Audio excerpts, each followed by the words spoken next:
Welcome to Candid Minds with Dr. T. I'm Dr. Tamir Aldad, addiction psychiatrist and CEO of Mindful Care, the first ever psychiatric urgent care committed to providing affordable and accessible mental health care. Hello, and thank you for joining us. Welcome to Candid Minds with Dr. T and friends. I'm Dr. Tamir Aldad, addiction psychiatrist and the CEO of Mindful Care. With me is my co-host Nick today, where we'll be discussing breaking the shame cycle in recovery. Nick, how are you doing? I'm great. It's good. Always good to be here with you, mate. I love chatting to you, and Same I here. learn a lot every time I talk to you. So Likewise. great to be here. So I'm excited for the conversation. I think while we were having some other discussions, the topic of shame around substance use disorder and addiction versus accountability came up. And we had a couple of good questions around what's the difference and what should be prioritized and how should you navigate an environment where you feel guilty for dealing with substance use disorder, and is there a difference between being shamed versus being held accountable? So happy to break that down. I think there is a clear difference. What are your thoughts? Yeah, it's so interesting because I feel like the shame, leads to more of the behavior because it makes it more taboo, and then you just fall into feeling like there's more of a need for it, and it can be terrifying to talk about these things. And again, from what I've seen from my own experiences, whenever I didn't talk about it, I just fell much further into that behavior. And I've had really hard conversations with my partner about substances, about pornography. That was something that wasn't an addiction for me, but it was something I was using, and I didn't like it, and we had to really look into why was I doing that. And I had built, this, it's a long story, I won't go into it, but had, really built that sort of dopamine response with it. And I thought you were going to say built library, but yes. Yeah, no library, but, Yeah.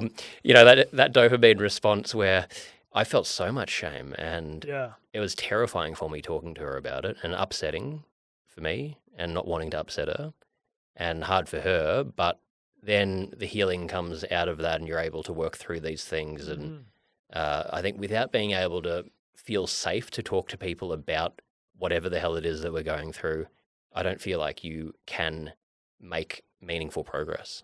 Yeah, no, absolutely. But when I was thinking about the topic, I think shame versus accountability has to do with your interpretation of stimuli.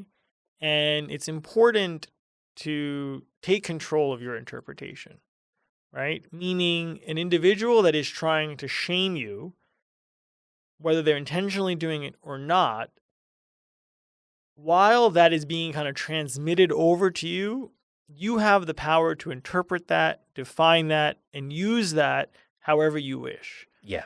Now, you could interpret it as shame. It could be intended as shame. But you could also, no matter how it's intended, intercept it and interpret in a way that's powerful and helpful and translate it to accountability.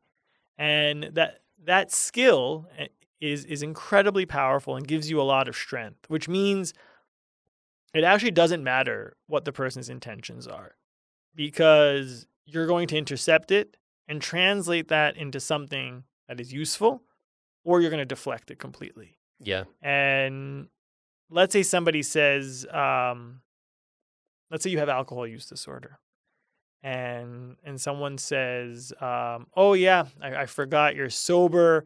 You weren't able to handle your liquor. Right? That's pretty offensive. Instead of celebrating your sobriety or being a supportive friend and telling you that maybe this isn't good for you to come to the event and that's totally okay, they're putting you in a situation where now they're calling you out on having an issue with substance use. How are you going to interpret that? As, you're right, I was weak, totally forgot how weak I was. Had I been stronger, I wouldn't be in this situation. Are you going to translate that into something more negative and sink yourself even lower? Or are you going to interpret that as, well, that's certainly obnoxious. I am actually very proud of myself for being sober. I worked very hard to be sober. Perhaps you're saying that to make me even stronger, despite that being unnecessary.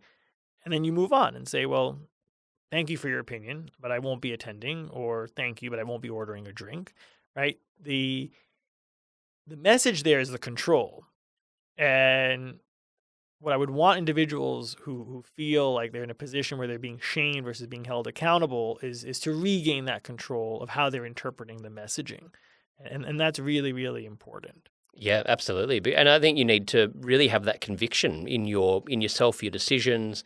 Like we're talking about, having those people that really got your back, that understand there might only be 2 or 3 of them, but having those, and then outside of that, being able, like you're saying, when these things come up, which inevitably they will, it's impossible to sort of show up in the world and not have things that are going to, pull at all these different strings and tempt you to, go back on your behaviors. You need to have such a strong conviction of why you're doing something and the decision you've made, and be able to, use that as a filter through whatever comes at you. And I know when I, first quit alcohol, for example, I would be going out with friends and they were just, not able to handle it. They were saying, what's going on? Why aren't you drinking? Come on, just have one drink. I'd quit for 6 months. I was back in Australia catching up with a friend who I had from the acting world, and he's got a bit of a drinking problem. And he was sitting there with me ordering drinks, and I said, no, I don't drink anymore. And he kept persisting, asking me what's wrong with me, why won't you drink, ordered me a beer, held it almost up to my face saying, please just have one sip, come on. And I didn't actually get tempted through it at that point, but I was more shocked. I'm like, what the hell? Like, how? I can't believe that he's like pushing this on me that much. He's meant to be a friend. It's just crazy. It's aggressive peer pressure. Yeah. Right? I mean, and that's one of the things when people leave like rehabs and programs is they want to go back to their friends, quote unquote friends, and those friends are actually the ones they used to use with. So it's really, really dangerous to do that. Or their best friend is their dealer. Yeah. Right. Who has a strong interest in being their friend and not for the right reasons. So you have to be really, really careful. But another thing that comes to mind is if you feel shamed, it could really be self-destructive. And what's very important is to channel all the energy to growth and success. So from a small scenario, it could actually be amplified internally to be a lot worse. And you have to be very careful not to do that. So in those situations, focusing on the growth, on the success, on the positives, things like taking it one day at a time, celebrating small wins, right? If you look at 12-step programs, you constantly get tokens every time you come to meetings.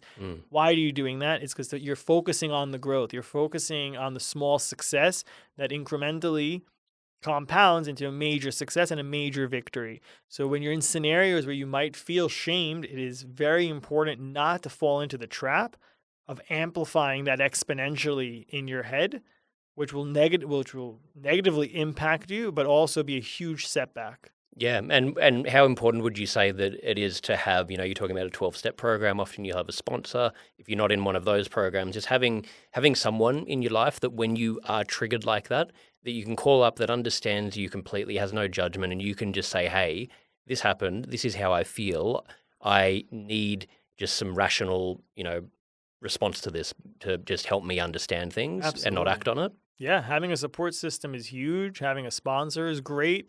Religious groups, sober friends that you can confide in and can understand you is really, really important. Eliminating any triggers, whether it's people, places, and things, is very important. And then also a lot of times when people leave programs, they create a crisis plan that they put on their refrigerator or by their bed, that in the event you are having cravings or you feel you're about to relapse, what are the steps you're going to take? Who are you going to contact? How are you going to handle it? I love that. That's great advice. I think the crisis plan is such an important thing as well. Just, having that in place so that you've just got the steps there. I'd love that.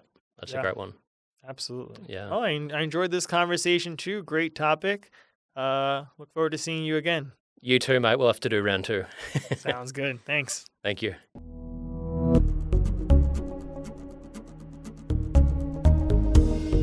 Thank you for listening. Please follow us or subscribe wherever you get your podcasts. Please follow us at Mindful Care and at TikTok Psychiatrist for more. And don't forget to rate and review.